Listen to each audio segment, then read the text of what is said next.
আজি 15 আগষ্ট আজি ভাৰতবাসীৰ কাৰণে এক স্মৰণীয় দিন কাৰণ আজিৰ দিনটোতেই ভাৰতবৰ্ষই ব্ৰিটিছ শাসনৰ পৰা স্বাধীনতা লাভ কৰিছিলে আৰু আজি এই স্বাধীনতা দিৱসত আমি আমাৰ আসাম টাইমছ 6ৰ ফালৰ পৰা সমূহ ভাৰতবাসীকে শুভেচ্ছা জ্ঞাপন কৰিছোঁ। আচলতে আজি ভাৰতবৰ্ষৰ প্ৰতিজন নাগৰিকেই এই স্বাধীনতা দিৱস খুব ধুমধামেৰে পালন কৰে আৰু আজি আছোঁ আমি এতিয়া মানিকপুৰ উন্নয়ন খণ্ডৰ চালাবিলা গাঁও পঞ্চায়তৰ অন্তৰ্গত যি অমৃত সৰোবৰ তাৰ পাৰত আজি চালাবিলা গাঁও পঞ্চায়তে তেওঁলোকৰ নিজা উদ্যোগত ৭৮ সংখ্যক ভাৰতবৰ্ষৰ স্বাধীনতা দিৱস পালন কৰিবলৈ যোজা চলাইছে। মোৰ লগত থকা ভিডিঅ' জাৰ্নেলিষ্ট আবিৰ কাশ্যপক মই এই স্বাধীনতা দিৱস উদযাপনৰ বিভিন্ন দৃশ্যাৱলী দেখুৱাবলৈ অনুৰোধ জনাইছোঁ।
জনগণ মঙ্গলদায়ক জয় হে ভারত ভাগ্য বিধাতা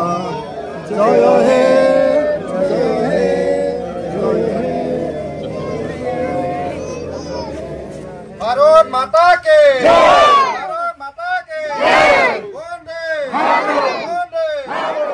আপোনালোকে আমাৰ স্ক্ৰীণত পতাকা উত্তোলন ইত্যাদি বিভিন্ন কাৰ্যসূচী দেখিলে আৰু এতিয়া পঞ্চায়তে তেওঁলোকৰ উদ্যোগত যি স্বাধীনতা দিৱস উদযাপন কৰিছে তাত তেওঁলোকে আচলতে সেউজ প্ৰকল্প বুলি ক'ব পাৰি তেওঁলোকে বৃক্ষৰোপণ কৰিছে। খুব প্ৰশংসনীয় পদক্ষেপ। মোৰ লগত থকা আবিৰ কাশ্যপে দেখুৱাই আছে আপোনালোকক এই বৃক্ষৰোপণ কাৰ্যসূচীৰ কিছু দৃশ্যাংশ। আচলতে চালাবিলা পঞ্চায়তে যি এই উদযাপন কাৰ্যসূচীৰ লগত সংগতি ৰাখি বৃক্ষৰোপণ কাৰ্যসূচী ৰাখিছে ই সঁচাই খুবেই প্ৰশংসনীয় পদক্ষেপ। আচলতে গছ থাকিলেহে মানুহ থাকিব আৰু আমি সকলোৱে জানো যে আচলতে প্ৰকৃতি এতিয়া ধাৰাসায়ী হোৱা বুলিয়ে ক'ব পাৰি। মানুহৰ বিভিন্ন কাৰ্যকলাপৰ ফলত আমি গছ গছনি কাটি তহিলং কৰিছে মানুহে, ফলত গ্ল'বেল ৱাৰ্মিং বা বিভিন্ন বিপদ হয়তো পৃথিৱীৰ বুকুলৈ আহি আছে। গতিকে এনেকুৱা সময়ত আমি প্ৰতিজন পৃথিৱীবাসী আচলতে বৃক্ষৰোপণ বা গছ ৰোৱাটো খুবেই জৰুৰী আৰু এই ক্ষেত্ৰত বিভিন্ন প্ৰকৃতিপ্ৰেমী সংগঠনসমূহে বিভিন্ন পদক্ষেপ লৈ আছে আৰু আজি চালাবিলা গাঁও পঞ্চায়তৰ যি বৃক্ষৰোপণৰ কাৰ্যসূচী হাতত লৈছে এয়া সঁচাই খুব প্ৰশংসনীয়। গতিকে আপোনালোকে গছ ৰোৱক, পৃথিৱীখন সেউজীয়া কৰক।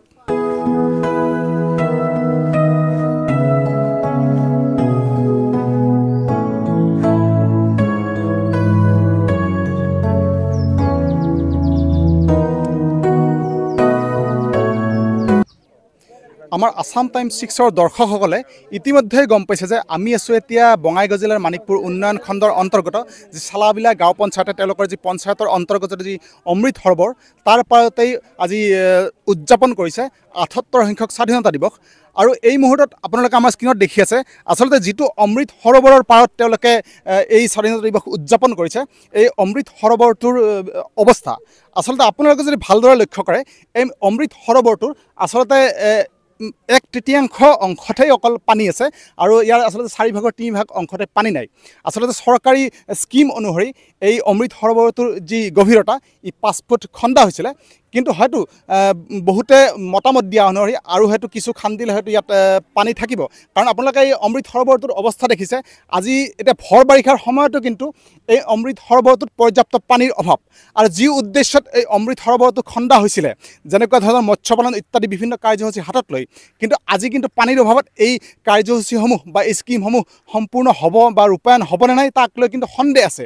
আৰু মোৰ লগত থকা কেমেৰা পাৰ্চন বা ভিডিঅ' জাৰ্নেলিষ্ট আবিৰ কাশ্যপে দেখুৱাই আছে আছে এক খুব দুখজনক বিষয় যে আচলতে পানীৰ গভীৰতা কম হোৱাৰ কাৰণে আৰু লগতে প্ৰখৰ উত্তাপৰ কাৰণে এই অমৃত সৰোবৰত যি মাছ দিয়া হৈছিল বা মৎস্য দিয়া হৈছিলে তাৰ কিন্তু আজি বহু সংখ্যক মৎস্য আজি মৃত অৱস্থাত পানীৰ ওপৰত ভাহি আছে এয়া খুব দুখজনক বিষয় ইয়াৰ কাৰণে নিশ্চয় এই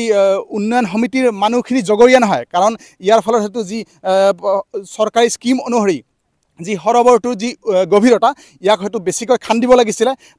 খান্দিলে হয়তো পানী থাকিলেহেঁতেন বা তেতিয়া হয়তো এই মৎস্য বা মাছখিনি হয়তো মৃত্যুৰ মুখত নপৰিলেহেঁতেন কিন্তু গভীৰতা হয়তো কম কাৰণেই আজি এই মাছখিনি প্ৰখৰ গৰমত মৃত্যুমুখত পৰিছে গতিকে উন্নয়ন সমিতিয়ে আচলতে পঞ্চায়তৰ কৰ্তৃপক্ষৰ যোগেদি চৰকাৰক অনুৰোধ জনাইছে যাতে তেওঁলোকে এই অমৃত সৰোবৰ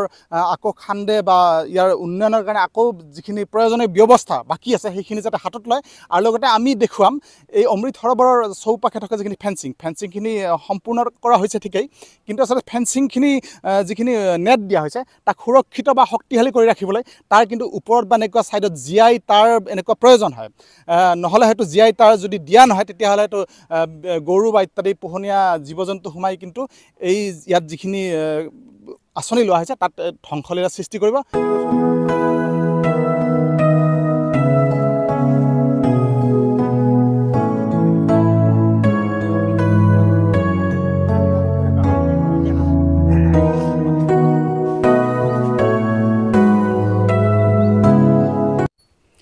আৰু আমি দেখুৱালে আচলতে অমৃত সৰোবৰ এয়া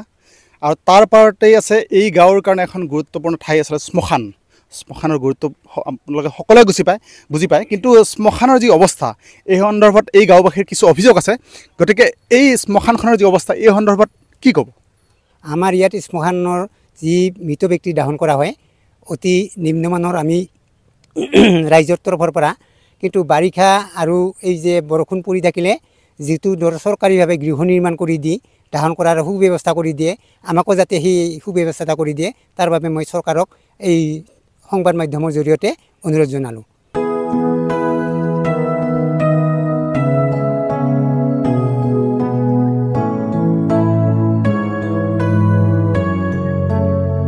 আজি স্বাধীনতা দিৱসৰ এই মুহূৰ্ততেই আচলতে আমি দেখুৱালোঁ যে চালাবিলা পঞ্চায়তৰ যি অমৃত সৰোবৰ ইয়াৰ যি তথাপিও অৱস্থা পানীৰ গভীৰতা কম লগতে ফেন্সিঙৰ দুৰৱস্থা মাছৰ মৃত্যু আৰু এই সম্পৰ্কত আওলাগুৰি গাঁও উন্নয়ন সমিতিৰ সদস্যসকলে কি ক'লে এয়া আমি আপোনালোকৰ সন্মুখত দাঙি ধৰিছোঁ আপোনালোকে ইতিমধ্যে গম পাইছে যে আমি আছোঁ এতিয়া বঙাইগাঁও জিলাৰ মানিকপুৰ উন্নয়ন খণ্ডৰ অন্তৰ্গত চালাবিলা বা আওলাগুৰিত আচলতে তেখেতসকলে এতিয়া চালাবিলা পঞ্চায়তে অনুষ্টুপীয়াকৈ স্বাধীনতা দিৱস উদযাপন কৰিছে আমাৰ লগত আছে আওলাগুৰি গাঁও উন্নয়ন সমিতিৰ সভাপতি আজি স্বাধীনতা দিৱসৰ এই মুহূৰ্তত আপোনাৰ অনুভৱ কি মই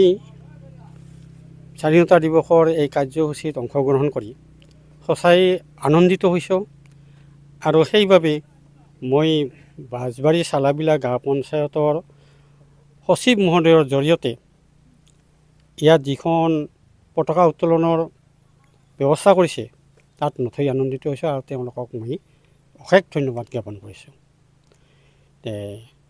ইয়াত বিশেষ মোৰ আৰু ক'বলগীয়া নাই তেওঁলোকৰ ইয়াতে আমাৰ গাঁৱৰ উন্নয়নৰ কৰ্মকৰ্তা বৃন্দ আছে তেওঁলোকৰ উপস্থিতিত তেওঁলোকে ইয়াত পূৰ্ণাংগভাৱে সহযোগ কৰাত সঁচাকৈয়ে ইয়াৰ নিচিনা আনন্দ মই কেতিয়াও অনুভৱ কৰা নাই আৰু আপোনালোকৰ আসাম টাইমছ 6ৰ তৰফৰ পৰা অহা কৰ্মকৰ্তা দুজনক সঁচাকৈয়ে ধন্যবাদ জ্ঞাপন কৰিছোঁ আৰু এই মুহূৰ্তত আমাৰ লগত আছে আওলাগুৰি গাঁও উন্নয়ন সমিতিৰ সম্পাদক আচলতে আমি দেখিছোঁ যে আপোনালোকে যদিও অমৃত সৰোবৰৰ পাৰত এই স্বাধীনতা দিৱস উদযাপন কৰিছে আচলতে অমৃত সৰোবৰটোৰ অৱস্থা খুবেই তথৈবচ বুলি ক'লে ভুল নহয় কাৰণ ইয়াত মাছ মৰিছে বা ইয়াৰ পানীৰ গভীৰতা কম গতিকে এই সন্দৰ্ভত কি ক'ব আপুনি পোনপ্ৰথমতে মই আসাম টাইম 6 চেনেলৰ জৰিয়তে মই এটা কথা ক'ব বিচাৰিছোঁ হয় আমাৰ দেশ স্বাধীন হোৱা আজি ৭৮তম স্বাধীনতা দিৱস তো এই ৭৮তম স্বাধীনতা দিৱসক উদ্দেশ্য কৰি যিখিনি সেই সময়ত দেশৰ বাবে আহুতি দিছিলে তেওঁলোকক আজিৰ দিনটোতে মই শ্ৰদ্ধাঞ্জলি জ্ঞাপন কৰিছোঁ লগতে আজি আমাৰ অমৃত সৰোবৰ বাকৰিত স্বাধীনতা দিৱস পালন কৰা হয় আৰু এই স্বাধীনতা দিৱসক যিখিনি সমবেত হোৱা ৰাইজক মই আন্তৰিকতাৰে শুভেচ্ছা ধন্যবাদ জ্ঞাপন কৰিছোঁ আজি অমৃত সৰোবৰ পুখুৰীটোৰ যি আচলতে অৱস্থা আমি ক'লোঁ এই সন্দৰ্ভত কি ক'ব আপুনি? মানিকপুৰ উন্নয়ন খণ্ডৰ অন্তৰ্গত চালাবিলা গাঁও পঞ্চায়তৰ অন্তৰ্গতই আওলাগুৰি গাঁৱত আমাৰ 2010ত শ্মশানত নামত আমি চৰকাৰীভাৱে ভূমি আবণ্টন পাইছিলোঁ আৰু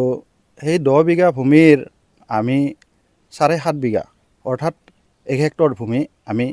অমৃত সৰোবৰ পোৱাৰ বাবে সক্ষম হৈছোঁ। তো আমাৰ অমৃত সৰোবৰ যি পুখুৰী বা যিটো পুখুৰী খান্দা হৈছে মানে আধৰুৱা ক'লেও ভুল নহ'ব। তাৰোপৰি আমাৰ যি অমৃত সৰোবৰ ফেঞ্চিং চাৰিওদিশৰ